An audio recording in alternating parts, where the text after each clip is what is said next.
کیا آپ جانتے ہیں فقہ کیا ہے؟ 99% لوگ یہ نہیں جانتے۔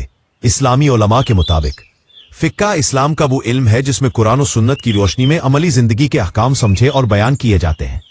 اسلامی علماء کے نزدیک فقہ کا مقصد یہ ہے کہ مسلمان ہر معاملے میں اللہ کی رضا کے مطابق عمل کر سکے۔ علماء کی تعریف ہے۔ امام ابو حنیفہ: فقہ یہ ہے کہ انسان اپنے حق اور اپنے اوپر عائد ذمہ داریوں کو پہچان لے۔ امام شافعی: فقہ وہ علم ہے جس سے شرعی احکام کو دلائل کے ساتھ سمجھا جائے۔ امام غزالی: فقہ دین کے ظاہر سے متعلق احکام کا علم ہے جو بندے کے اعمال کو درست کرتا ہے۔ فقہ کے بنیادی ماخذ قرآن مجید، سنت رسول علیہ السلام، اجماع، علماء کا اتفاق، قیاس، شرعی اصول پر عقل کا استعمال۔ مشہور فقہی مذاہب اہل سنت: فقہ حنفی، امام ابو حنیفہ رحمان; فقہ مالکی، امام مالک; فقہ شافعی، امام شافعی; فقہ حنبلی، امام احمد بن حنبل۔